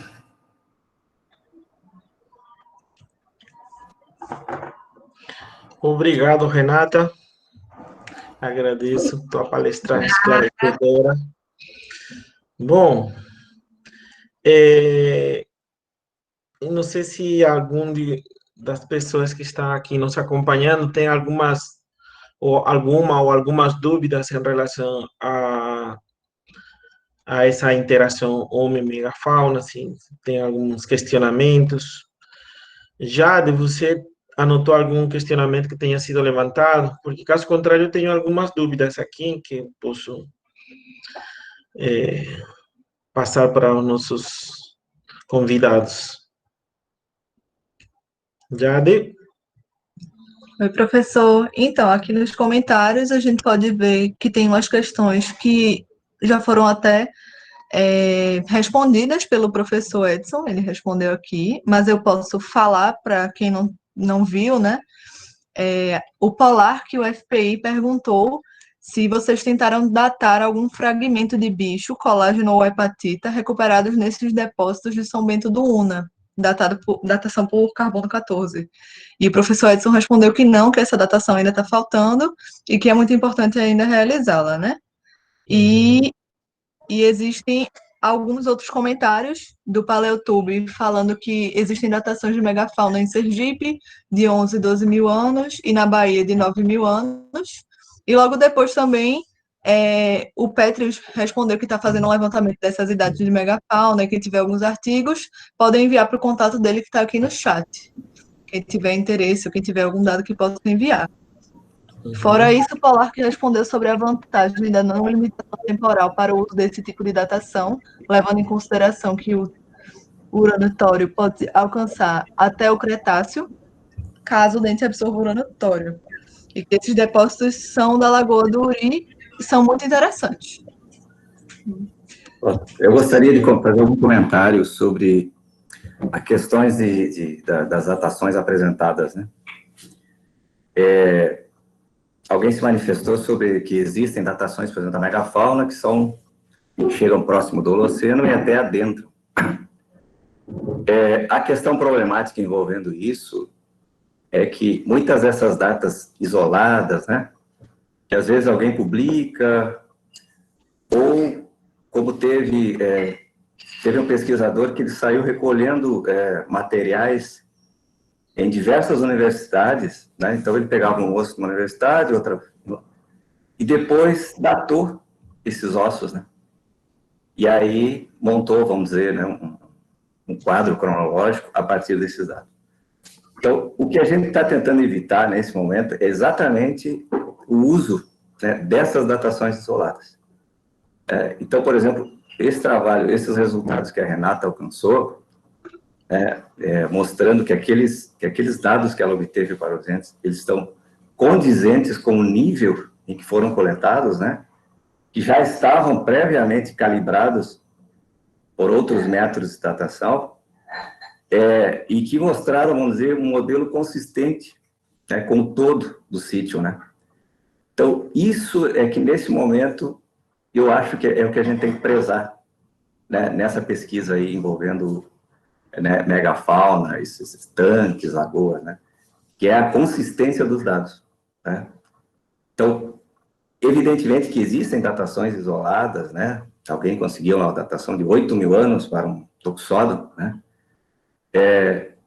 essa datação poderia ser usada em um modelo de extinção, de cronologia, poderia, né, só que eu acho que deveria ser usado com muita cautela, né, e provavelmente muitas dessas datas isoladas, se a gente for colocar uma média, né, haverá extremos, evidentemente, né? Datações muito novas e muito antigas, né? Então, talvez uma média seja melhor para ser usada. Então, eu fiquei bem impressionado com os dados da Renata, infelizmente eu não conhecia o trabalho, né? Só talvez uma coisa que a gente tenha que cuidar é a atualização taxonômica, né? Então, esses nomes dos animais, às vezes, eles vão mudando muito rápido e a gente tem que estar se atualizando sempre e até se comunicando, né? Porque, às vezes, a gente não sabe que mudou um determinado gênero, uma espécie lá, né? E sempre um colega ou outro avisa a gente. Né? Pois é, professor. Inclusive, na minha tese, eu comecei com um deles, né? Esperando que era de um tipo, e já no final me informaram que não era esse tipo mais, era um outro. E aí eu, ai meu Deus, e agora? Aí eu falei assim, tudo. Aí mudei tudo, e aí fiz uma nova pesquisa e tal. Mas aí foi uma coisa, isso que o senhor falou, e é importante, né? Porque essa questão da consistência dos dados foi uma coisa que eu tive uma certa dificuldade na época da minha tese, quando eu estava fazendo o levantamento, né, para saber quais datações já tinham sido feitas, né, da megafauna, para poder comparar meus resultados, para saber se eu estava encontrando uma coisa coerente com o que já tinha sido estudado até então. E aí eu via muitas coisas assim, isoladas, que você não sabia direito de onde vinha, como é que tinha sido feito. Então, os trabalhos que eu cito na minha tese foram trabalhos que foram publicados em artigos e que as pessoas foram e coletaram a amostra no sítio e fizeram o estudo, ou seja, não era uma coisa, tipo assim, como o senhor falou, né, que tinha um dente que você não sabe a procedência, mas ele datou e disse, tem um animal aqui que tem tantos mil anos. né? E aí eu tive também esse cuidado, porque eu falei assim, eu não posso, como é que eu vou dizer que, porque realmente não fazia sentido. Tinha uns que tinham 3 mil anos de idade, e outros que tinham 100 e tanto. Eu fiz, espera aí, tem alguma coisa errada, né? Não faz o menor sentido, pelo menos para mim, que não sou nem da área, não fazia sentido. E aí eu tive realmente essa dificuldade, essa preocupação. Eu acho que foi até depois de uma conversa com o senhor que eu tive, né, de realmente pegar dados consistentes para colocar na minha tese, para poder fazer essas comparações. Eu acredito que tenha muitos outros trabalhos desde então, o Petrus pode ver isso, né? A partir de 2016 para cá, eu acredito que tenha tido outras datações de megafauna, né? Não só por EPR, como de carbono 14 ou indiretamente por LOI, e aí atualizar, né, esse banco de dados aí que eu tinha, né, da megafauna. De qualquer maneira, Renata, né, esses dados, evidentemente, a gente está focando em Pernambuco, né? A gente já tem um conjunto de sítios, de datas, da taxonomia dos mamíferos, né, das questões de interação, bem interessantes, né? Eu acho que, apesar da gente ainda faltar muita coisa, a gente avançou muito nesses últimos anos, né? O Isiuri de Cima é um sítio, assim, fantástico, né? Ele foi realmente, ali foi realizada uma escavação, assim, de todo o rigor, né? Isso é um mérito que a arqueologia tem, né? Nesse sentido. Todo o rigor, né, uma série de datações, né? Todo um cuidado na coleta dos fósseis, né? Ou seja, é um sítio exemplar, assim. Então, há que se considerar muito, né, as datas e os dados que estão, né, que foram publicados até agora sobre esse sítio. Então, isso muito orgulha Pernambuco de ter um sítio desses, né, que até então nossa grande referência é a Serra da Capivara, né? Mas, aos poucos, eu estou sentindo que os dados realmente estão crescendo, né, e crescendo de uma maneira bem consistente, assim. Então, eu parabenizo a vocês pelos trabalhos. Obrigada, professor. Eu acho que a gente ainda tem muita coisa, muito sítio para descobrir, ou redescobrir ainda, viu? Tem muita coisa aí. Com certeza. Temos só mais uma pergunta aqui. Nicodemos colocou aqui no chat. Primeiramente, ele falou que foi muito legal a live, deu parabéns. E perguntou se 11 mil anos é um tempo mínimo para fossilização e qual a importância da tafonomia nesses contextos presentes no Nordeste. Se alguém puder responder. Pode repetir? Claro, ele perguntou se 11 mil anos é um tempo mínimo para fossilização e qual a importância da tafonomia nesses contextos presentes no Nordeste. Pedro, deixa eu responder essa primeira parte. Fique à vontade, professor. De definir o que é um fóssil ou não, né? Ou seja, tudo que seria mais antigo que 10 mil anos, né? Já se abandonou um pouco essa ideia, né? Então, a gente pode ter, por exemplo, um fóssil de uma preguiça dentro do Holoceno, né? Com 7, 8, 9 mil anos, e tratar como um fóssil sem problema, né? Então, não é tão rígido Nicodemos essa questão dessa definição. E a tafonomia, realmente, o Petris vai falar, seguramente, né? Ela é extremamente importante. Os dados que foram obtidos em Uri de Cima, um sítio em Capoeiras, que a gente escavou recentemente, aqui em Pernambuco, né? Que saiu uma tese de doutorado, né? Os trabalhos estão sendo publicados e o principal trabalho, que é de tafonomia, está para ser publicado também. Ou seja, cada vez mais a gente tem que cuidar essa questão da tafonomia também. E ela é extremamente importante, né? Principalmente quando a gente quer tratar a associação, né, de megafauna com líticos, né? Ver questões do ambiente deposicional, né? Como que esses ossos foram depositados, né? Foram parar ali, né? Eles morreram dentro desse depósito, os animais morreram dentro desse depósito, eles vieram transportados para dentro. Então, isso são questões bem importantes, que demonstram, né, que a tafonomia ela é importante nesse contexto. Né, Pedro? Exatamente, professor. Na paleontologia, a tafonomia é como se fosse o coração da paleontologia. Toda pergunta que é feita de como o fóssil foi formado, como ele foi parar naquele afloramento, naquele sítio, é respondida através da tafonomia. E nessa temática que a gente está estudando, a tafonomia é tudo. Como o professor falou, como é que eu sei que aquele fóssil de Ipidium, ele não foi transportado pela água até aquele sítio? Como é que eu sei que foi o ser humano? Então, é a tafonomia que vai dar essa informação, né? Quais são os padrões tafonômicos?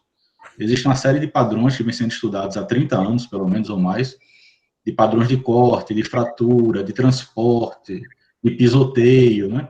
Existem vários padrões e métodos estatísticos para quantificar esses padrões, para que a gente possa dar uma resposta correta e segura de se aquela fauna, aquela assembleia fóssil foi formada pelo ser humano ou não. Então, a tafonomia é fundamental. Não existe estudo de interação entre homem e a fauna sem tafonomia, é impossível. E até mesmo essas idades, elas precisam ser contextualizadas estratigraficamente e tafonomicamente. Como foi dito ali no chat, que existem idades mais recentes para a megafauna, de 9.000 anos, por exemplo, mas muitas vezes são idades fora do contexto estratigráfico e sem nenhum dado tafonômico. Ou seja, o risco de contaminação ou o risco de erro é grande. Muitas vezes o autor ele nem diz exatamente o que foi datado, se foi o osso, se foi o dente, se foi o sedimento, né? Se foi feita uma datação apenas ou muitas. Então, essa falta de critério, ela gera uma série de problemas. Então, quanto mais a gente focar na tafonomia e na cronologia ancorada numa estratigrafia bem feita, os resultados serão mais seguros, muito mais seguros. Essa questão, Petros, né, complementando sobre a tafonomia, por exemplo, a tafonomia de vertebrados, ela teve um movimento grande lá no Rio Grande do Sul, nos anos 90, os professores lá, Mário Costa Barberena, Michel Rolls, e de uns anos para cá, a tafonomia teve um movimento muito grande aqui no Nordeste, com pesquisadores locais, né, do Rio Grande do Norte, né, defendendo teses de mestrado, doutorado, e principalmente na megafauna. Ou seja, então, né, se há uma das áreas que evoluiu muito nos últimos anos na paleontologia do Quaternário, é a da tafonomia de mamíferos, de vertebrados.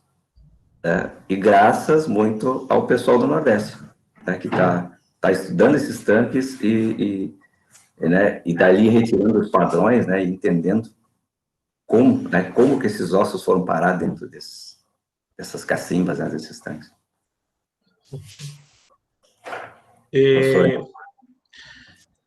Nicodemos aqui, ele reforça a pergunta dele.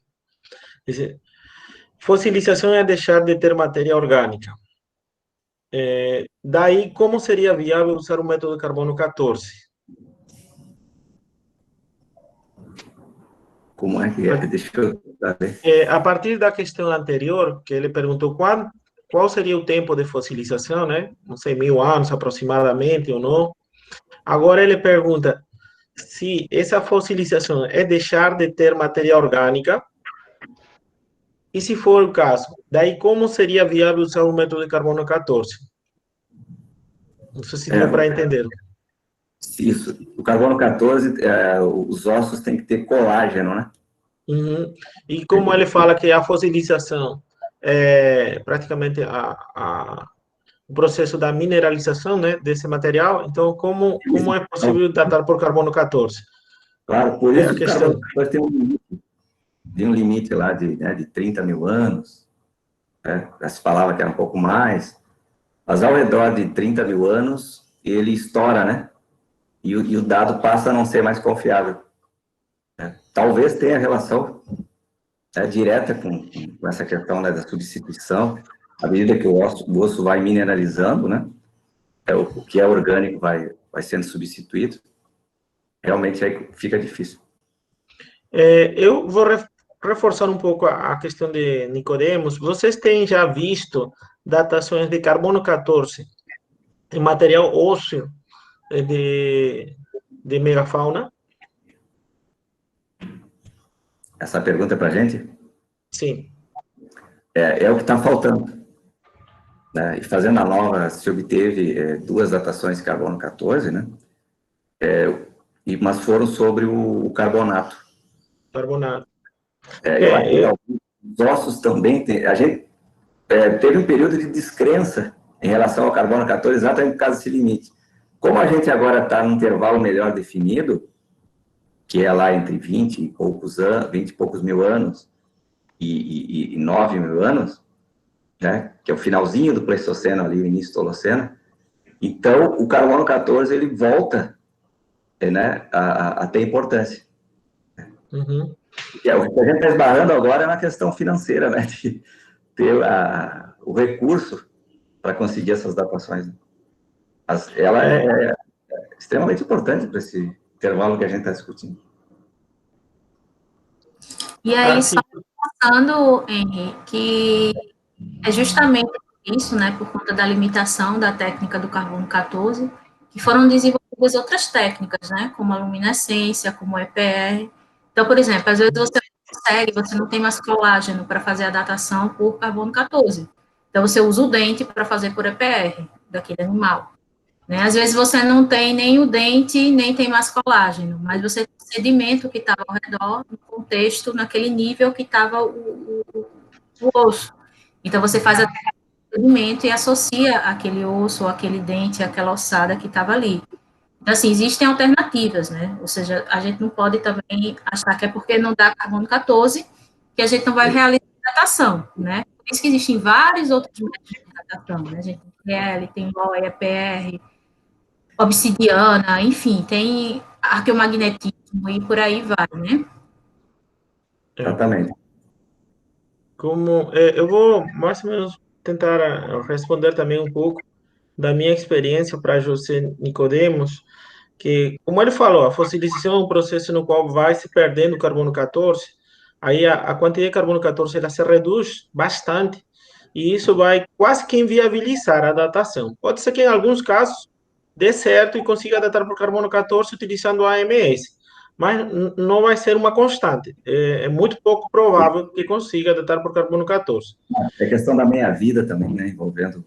Isso, porque ao contrário do EPR que falou o Renato, o carbono 14 ele vai diminuindo a chance de poder datar conforme a quantidade de carbono 14 vai diminuindo, né? E o processo de carbono 14 ele é de decaimento radioativo, então ele vai ir caindo cada vez mais. Então, provavelmente em um vestígio fossilizado de 10.000 ou 100.000, você tem já o processo dos minerais se apropriarem do material orgânico, e além disso, tem um processo de decaimento radiativo, diminuindo a quantidade de carbono 14. São muitos processos que somam para que a técnica de carbono 14 não dê certo em amostras muito antigas e fossilizadas. Então, o método de carbono 14 não sei se sempre vai dar certo. Se tiver carbono 14, que pode existir o caso, né? Daria certo, mas é muito pouco provável, né? Pela minha experiência. Aí vem outras técnicas, CPR, LOE, etc. Então, quando você vê datação por carbono 14, eu acho que ele se associa mais com os carbonatos que se encontram, né, na camada estratigráfica. É nesse sentido que a gente tá usando mais. Mas como agora a gente já tem sítios com intervalo bem menor que 30 mil anos, então os ossos também poderiam ser datados. Né? A gente escavou um sítio em Capoeiras, lá próximo a São Bento Una, né, em que as datações por LOE, né, elas foram lá para casa dos 30 mil anos, né, Petro? E realmente a fauna, ela era uma fauna diferente um pouquinho desse intervalo mais novo, vamos dizer, como Fazenda Nova, né? Está ali pelo máximo do último glacial. Essa de Capoeiras, ela apresentou aqueles 3 elementos clássicos, né? Que é o mastodonte, toxoda e a preguiça gigante, e quase mais nada, né? Do que isso.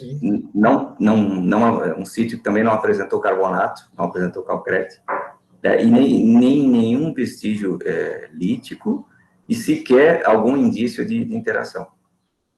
Ou seja, então, esse sítio, eu estou citando ele para dizer que, se a gente for aplicar o carbono 14 ali, talvez não vá dar certo, né? Porque ele está lá nos 30 mil anos, né? E aí é o limite, né? De decaimento isotópico disso. Então, nesse caso, o carbono 14 ali em Capoeiras, eu acho que seria complicado usar, né? Para fazenda nova, Uri de cima, tranquilo, né? Perfeito. Você até o recurso. Uhum. Existe, assim, dois alunos meus já trabalharam com uma técnica que é a técnica de infravermelho por transformada de Fourier para ver o índice de cristalinidade nos ossos, seja humano, megafauna.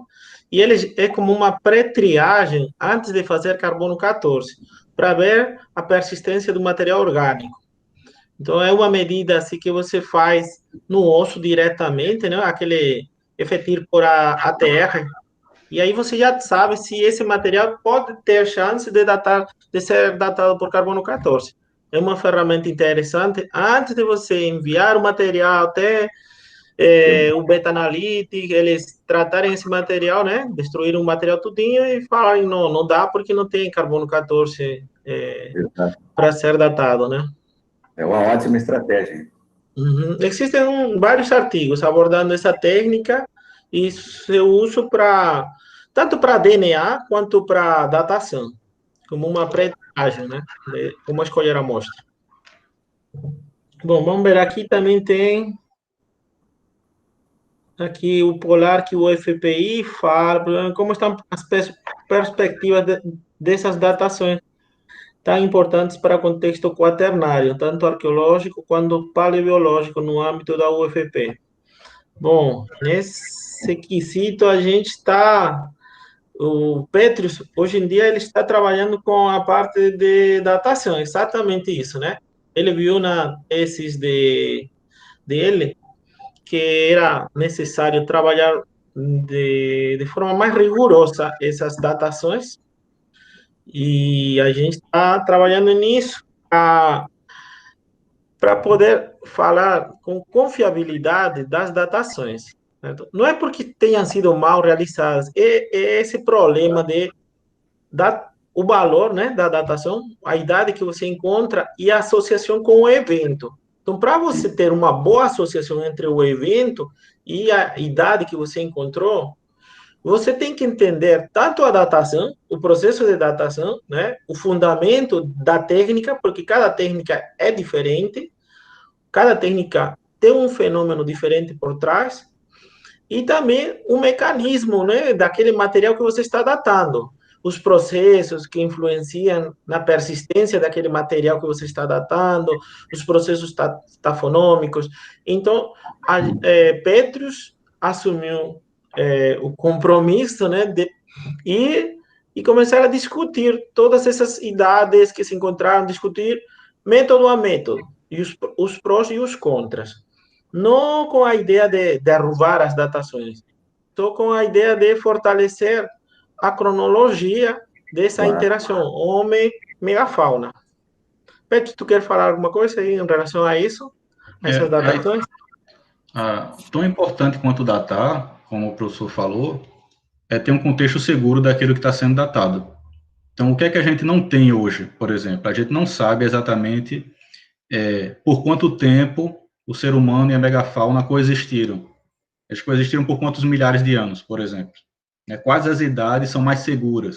Será que essas idades que foram citadas aí, de 9 mil anos para o Eremotherium, será que elas são realmente confiáveis? Será que elas têm um contexto estratigráfico consistente? Será que as idades que já foram publicadas, por exemplo, tem alguns sítios lá no Parque Nacional Serra da Capivara que o contexto é kárstico. Então, são grutas calcárias, são dolinas, são canais calcários. Então, aquele material ele é revolvido com o passar do tempo. Então, será que aqueles fósseis datados ali, aqueles dentes humanos associados à grande fauna, será que aquele contexto né? Ele é seguro para aquela idade? A idade usa métodos matemáticos, físicos, ok, mas até que ponto o contexto ele é seguro? Acho que isso que é o mais importante, né? Porque os métodos já estão desenvolvidos, né? Praticamente eles não são contestados, mas o contexto no qual as evidências paleontológicas e arqueológicas são encontradas é o que faz toda a diferença. É o que faz a diferença entre um trabalho onde uma datação ela é publicada de modo aleatório e um trabalho que é fruto de uma pesquisa mais sistemática. Eu acredito que é por aí. Isso, exatamente, Pedro. É uma questão também que sempre eu fico me perguntando, né? Essa interação homem-megafauna não é uma cronologia ou um intervalo pequeno, né? Pode ser um intervalo grande, Sim. né? E quando vocês falam megafauna também, aquilo que eu perguntei no início para você, né? Tem vários portes de megafauna, né? E aí vem problemáticas diferentes, né? A problemática de uma megafauna, vamos falar assim, a maior, deve ser diferente que a problemática de uma megafauna menor, né? De se adaptar, por exemplo, né? Pela quantidade de alimento, por mudanças climáticas, etc. Cada um tem problemas diferentes. Então, por isso que eu entendo como se fosse não um intervalo pequeno, um intervalo longo, essa extinção de megafauna e até a interação também homem-megafauna. Claro, Henri, claro, quando eu me refiro a um intervalo, por exemplo, entre o último máximo glacial, né, de 28 a 18 mil anos, depois aquela fase chamada Heinrich H1, que vai entre 17 e alguma coisa, 17.500 e 14.800, que são duas grandes fases climáticas, né? Então, quando a gente se refere a esse intervalo, é porque ali realmente é crucial, né, para a extinção da megafauna, e admitindo-se que o homem tenha chegado, né, mais tardiamente, assim, e não com datações mais altas, né, que o homem tenha chegado ao redor de 14 mil anos. Então, a gente tendo sítios, né, que a gente já tem algum grau de certeza que eles estejam nesse intervalo, né, aí a gente tem que tratar com muito mais detalhe ainda. Né? Uhum. É por isso que essa distinção entre, né, os grandes mamíferos e aqueles menores, como, por exemplo, o cavalo Impedion, né, que o Peters estudou lá do Antonião, com datação de 9 mil anos, registros da caça desse cavalo existem em vários outros sítios da América do Sul. Sim. Né, e desde o início do Holoceno. Então, ou seja, isso é um padrão, né, que a gente está registrando aqui e que ocorre no restante da América do Sul. Quando a gente recua um pouquinho lá para 18 mil anos, que já envolve essa megafauna maior, né, os dados já se tornam bem mais escassos. Né? Então, qualquer dado que a gente tenha nesse sentido, né, da caça de uma preguiça gigante dessas, realmente é muito valioso. Tá? Concordo. Eu vou colocar ainda um exemplo aqui de datação por EPR, que citou a Renata, onde ela datou esmalte, mas tem espécies que eles não têm esmalte dentário, né? A preguiça, por exemplo, tem Isso, a ortodentina. a gente não pode datar porque não tem um Não esmalte. pode, assim, não pode porque não é tão confiável, mas Isso. pode ser datado, entendeu? Sim. Mas a gente pode não considerar... sabe, a gente teria que desenvolver um método para provar que é confiável, entendeu? Ninguém nunca fez isso. Então, a isso eu vou, porque a ortodentina, ela é quase tão dura quanto o esmalte, ela é muito dura, entendeu? Então, ele pode fazer o mesmo mecanismo do esmalte. Por isso que é interessante entender como funciona a técnica, como funciona o método, porque você pode ampliar um pouco mais essas, eu vou chamar de amostras, mas seriam as espécies que você pode datar, por exemplo, por EPR.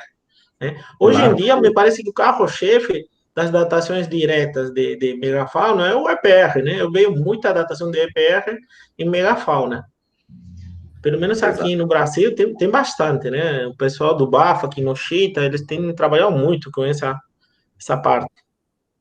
Claro, o manual diz que a gente tem que datar o esmalte. Agora, nada impede de que se realize pesquisas, né, nessa hipótese alternativa da dentina mais dura. Por uma questão adaptativa, as preguiças tiveram que ter um tecido mais duro nos dentes, né, pela ausência do esmalte. Quizá esse sistema também seja mais fechado, como um esmalte, e se consiga, né, resultado. Aí tudo vai depender, né, de se pesquisar isso, né? Então, não é fechada, não. Professor Henrique, se o laboratório de arqueometria conseguir desenvolver esse método, ele vai servir para todo tipo de sítio paleontológico do Quaternário, porque em todos eles, praticamente, tem preguiça gigante. Exato. Então, ele é o mais abundante. Então, se a gente conseguir desenvolver um método para datar ela através do dente, mesmo sem um esmalte, então, praticamente qualquer tanque vai poder ser datado, com a datação direta, né? Então, é um avanço muito grande se conseguir fazer isso. Porque nem sempre tem um dente, por exemplo, de Notiomastodon que tem o esmalte. Nem sempre tem, mas o de Eremotério sempre tem. É muito mais fácil achar um dente de Eremotério do que de outras espécies, como Toxodon ou Mastodonte. Então, vai ajudar muito, vai ampliar muito a capacidade a abrangência cronológica vai ampliar muito, né? E vai ser um trabalho pioneiro. Se for feito, vai ser um trabalho pioneiro. Porque... Mas aí a gente, assim, não é jogando balde de água fria, não. Mas aí lembra que no dente, quando eu mostrei a datação, a gente tem 2 programas, né, computacionais para a gente determinar a idade. Porque tem várias simulações, né, envolvendo espessura do esmalte, da dentina, interação só do esmalte, interação de esmalte-dentina com solo, interação só com solo, ou seja, tem um N fatores ali computacionais que são caixas de Pandora que se colocaram nesses 2 programas que são ditos como os confiáveis para a gente utilizar. Então, são N fatores. Então, a gente teria que fazer, não é simplesmente o estudo do método, porque para fazer a datação em si, a medida no EPR é igual, não vai mudar.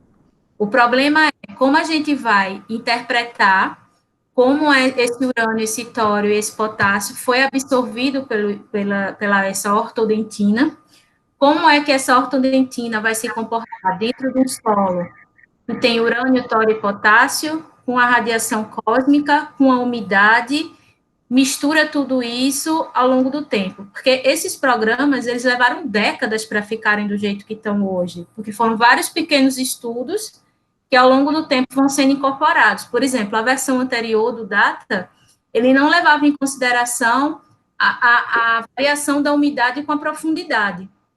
Hoje ele leva esse fator. Por exemplo, quando eu fiz a datação do meu, eu não levei em consideração, porque eu tinha a versão antiga.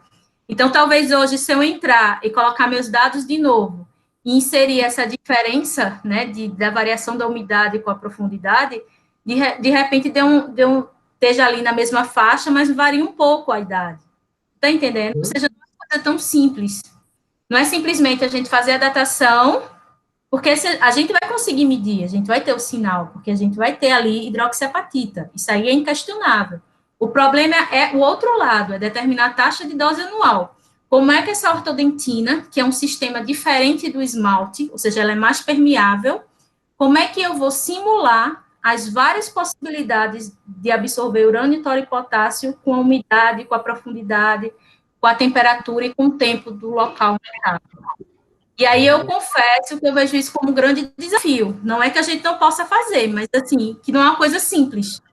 Por isso que ninguém ainda hoje fez, porque é bem complicado. Ou seja, a gente vai precisar de gente que faça simulação computacional e faça coisas de números infinitos e tal, coisa que eu não sei nem para onde vai, entendeu? Então, assim,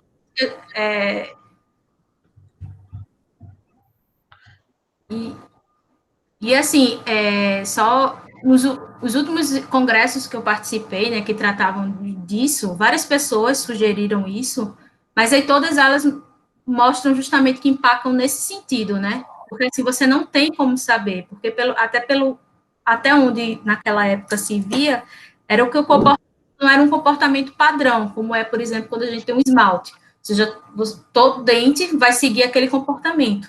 Se via, dependendo do dente, o comportamento era diferente. Então, você não tinha como uniformizar aquilo para transformar numa equação igual que você jogue num programa para fazer a datação, entendeu? É bem complicado. bem complicado. Não é fácil, não. Eu vou fazer uma colocação em relação a isso. Eu acho sim que a gente deveria sim tentar primeiro ver a estabilidade desses centros de hidroxiapatita na dentina, estudar como uma fase de caracterização, né, para ver qual é até o tempo que eles permanecem, até onde eu consigo datar, utilizando esses sinais dessa hidroxiapatita da ortodentina, e abrir isso, publicar, e posteriormente, obviamente, outros autores vão vir, vão querer ver se isso dá para aplicar. Por exemplo, tem uns grupos, né, de Grum, Skinner, que eles já, a gente poderia ter trabalhar ou falar com eles, né, que a gente fez isso, mas a outra parte desse desenvolvimento do Rossi, do outro programa, o Data, né, Data Rossi, isso a gente pode deixar para o pessoal de lá fora, né, a gente não precisa fazer tudo, não, mas Mas eu a acho gente não vai ter a idade, né? A gente não vai ter a idade, a gente só vai não, ter a a dose. gente veria as propriedades dosimétricas, a propriedade dele A gente só absorver vai ter radiação uma dose que foi e, acumulada. e quanto tempo ela mantém. Então, ver a vida meia desse centro, se eles têm vidas meias que contemplem a faixa que está querendo datar. E depois, essa parte de modelar matematicamente como o urânio, o tório, entrou dentro dessa ortodentina. Porque esse ROS e esse data, é o que eles veem, é essa modelagem, né? Se foi linearmente, se foi rapidamente, tem vários modelos matemáticos. Então, isso eu acho que poderia ser uma segunda fase, mas tem que começar, tem que mostrar que existe essa possibilidade. Nicodemos colocou aqui, eu penso que os grupos humanos tinham um lugar diferente do que consideramos hoje. Eram carniceiros sobreviventes de um bioma hostil. O que vocês pensam sobre? Quem pode responder para Nicodemos? Ô Nicodemos, interessante. Alguns arqueólogos e até paleontropólogos também, eles discutem se o ser humano ele era, logo no início, se ele era caçador ou se ele era carniceiro. Né? Em alguns ambientes, como na América do Norte, por exemplo, é muito claro que eles eram caçadores, porque a tecnologia lítica, né, aqueles grandes artefatos Folsom e Clovis, indicam que eles eram caçadores. Já na América do Sul, os artefatos, eles são mais generalistas, aquela indústria sob seixos, ela não indica necessariamente que eles caçavam. Então, o que é que a gente tem de concreto, né, com base no que foi descoberto lá na toca da janela do Antonião? Que eles se alimentavam daquele ipídium, daquele paleolhama, mas a gente não sabe qual a estratégia que eles utilizaram para ou matar aquele animal ou se aproveitar de uma carcaça que estava já disponível. O animal tinha morrido por doença ou foi atacado por outro animal. A gente não tem como bater um martelo e dizer que o animal foi necessariamente caçado. O que a gente tem é que ele foi, chamou de butchery, ou seria o esquartejamento, o descarne do animal. A gente tem evidência material do descarne do animal, mas a gente não tem uma evidência material da estratégia de subsistência, se foi caça ou se eles eram carniceiros. A gente não sabe ainda. Na América do Norte, isso é claro, eles eram caçados, mas aqui na América do Sul, ainda não fica claro, sobretudo no Nordeste do Brasil.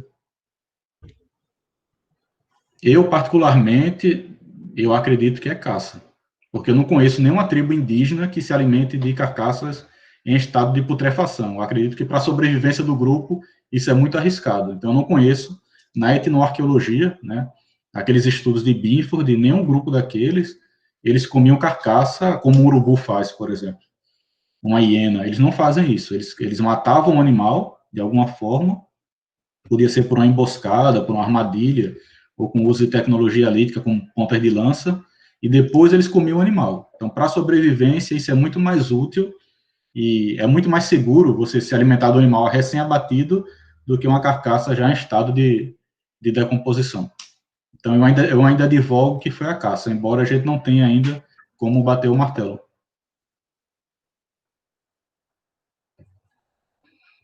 Bom, gente, em vista que já estamos uma hora e meia, mais ou menos, já conversando aqui, eu vou ceder a palavra a vocês para para vocês colocarem, né, seus comentários finais.